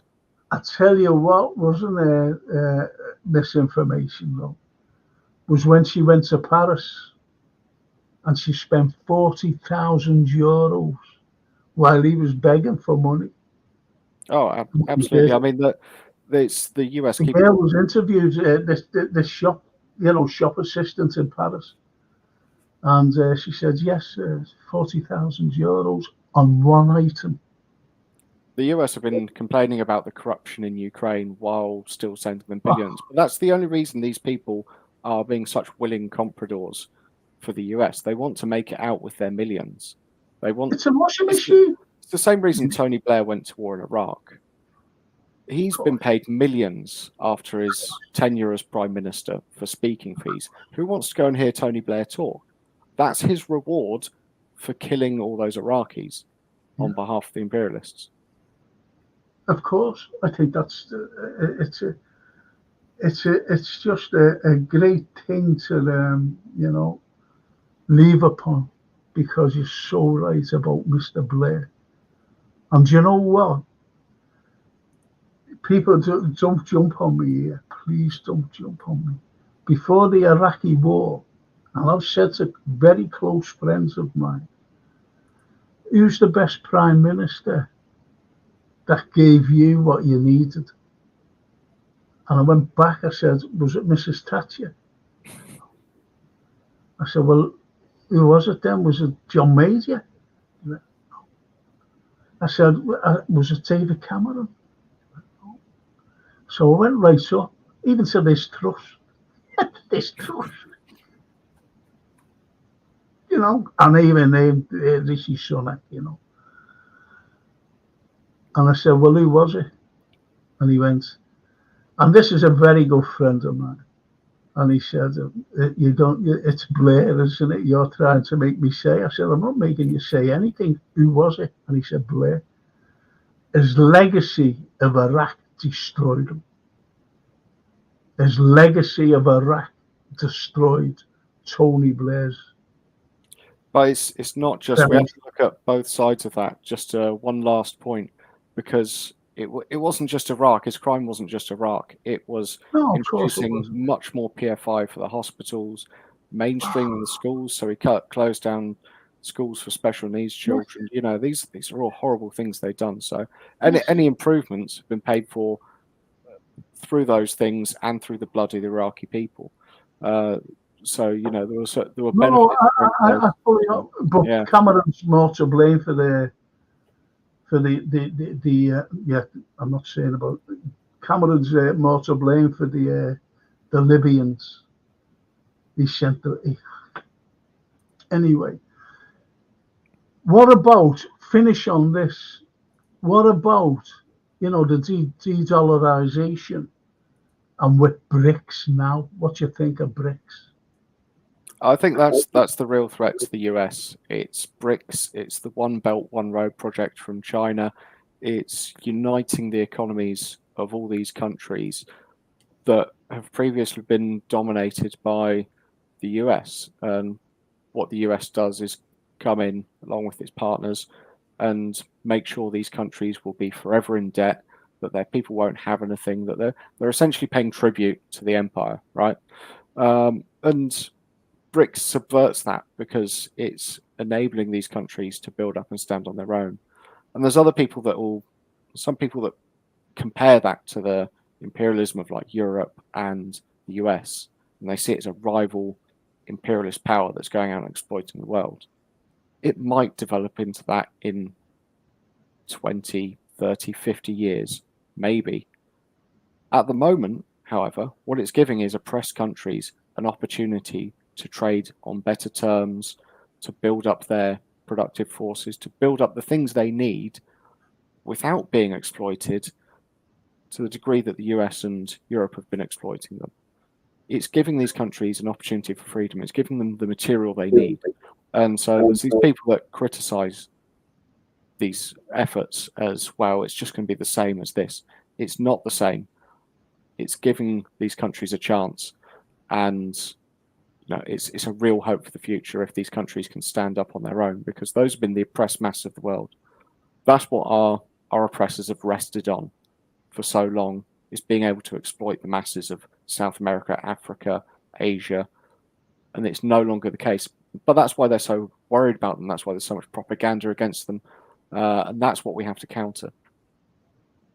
Absolutely brilliant. And as the Corsair says there, the slipping dollar reserve status will be what it does for the US. And on that note, Daniel, thank you so much. Pleasure, Frank. And hope to have you and Ricky on next time. Sounds good. It'll be great, honestly. And just want to thank everybody, all the chat. Thank you, chat. Without you, there wouldn't have been a little show tonight. And we'll be seeing you again. But tomorrow night, I've got my football show. So all you Reds out there, I'll be seeing you tomorrow night, and we'll be talking about more money and greed and everything else. by the owners of Liverpool Football Club. Oh, blimey. And there's Daryl. Night, boys. Paul Turner. Interesting to rate tonight, Frank. See you tomorrow. IBR. Great show, guys. And, of course, thanks both. See you again, Frank. Thank you, Corsair. And I'll have to let on to you when you're on the other streams. Is that okay? The links. Just great. Footy tomorrow, says Daryl Merry. Mille grazie, Daniel. Thank you so much. As we little Italians. Thank you. Thanks, Frank. See you soon. See you in a couple of weeks, eh? Yeah, definitely. Prossimo due. Thank you so much. Bye-bye. And make sure, if I could just give a quick shout out. Yeah, go on. To thecommunists.org. That's where I learn everything I know, which is only scratching the surface. If you go to thecommunists.org, there's analysis of all kinds of world events, stuff going on in Britain, about the Labour Party, about trade unions, and it really explains why the world is the way it is and what we can do about it. I was in the lecturers union. Never ever called on them once in all my years. No. Never called on them once. And one of the reps was a very good friend of mine. I used to give him a lift home. Never once. He said, "You never call." I said, "What for?" I said, "I just go into me lecture and go home." Well, I was in I went to university recently, and yeah, most of the years there were strikes because they were getting rid of the pensions for all the lecturers, and then they were making a lot of the jobs more precarious. Yeah, that's true. Well, I'm retired now, and I get my pension. I'm a PhD, you know. Someone said, "You get more money because you're a PhD." I said, "No." Doesn't seem right, does it? I went to Mensa. I was called into Mensa, and I came out. Anyway, I got I don't know where it is. It's somewhere here. And I got 172 IQ. Really? Wow. But someone turned around and went, "Don't be laughing." I said, "I'm not laughing. I'm not boasting or anything. I'm lucky, you know."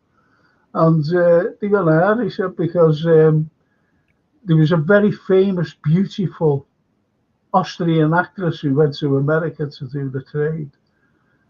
And her name was Hedy Lamarr. Oh, yeah. And she has 190 odd, I think. And she made something that gives the missiles and everything else, and even the telephones, everything she invented, and she died penniless, just like Tesla. Because the likes of J.P. Morgan and Edison, he wanted to give the world free electricity. And they just jumped on him, and he died penniless. They've stolen everything off him. Anyway, Daniel, it's been great. And don't forget, where was the sandwich invented? Where was the sandwich invented? The yellow sandwich, right? Yeah. Invented. Where was it, though? Shall I surprise you? You mustn't have learned this in your little communist thing. He learned it in the Crimea. Well, he said it in the Crimea. Ah. He said, "Would you like something to eat?" He said, "Can you have a couple of rounds of bread on that? Slice me a couple of rounds of bread." And he put it, meat it was, put it together. The sandwich was born. That wasn't on the syllabus. There you go, you say. You learn something new every day, don't you? Thank you so much. Thanks, Frank. Thank you, chat. Thank you. And as the note says, night, people, rise up. Absolutely. Good night. Absolutely. That's lovely. And Daryl says, "My IQ's 3. No, it's not, my friend. You're a good lad." Thank you so much, Steve. Thank you, boys. Hope to see you tomorrow night. Thank you. Talk about the Reds.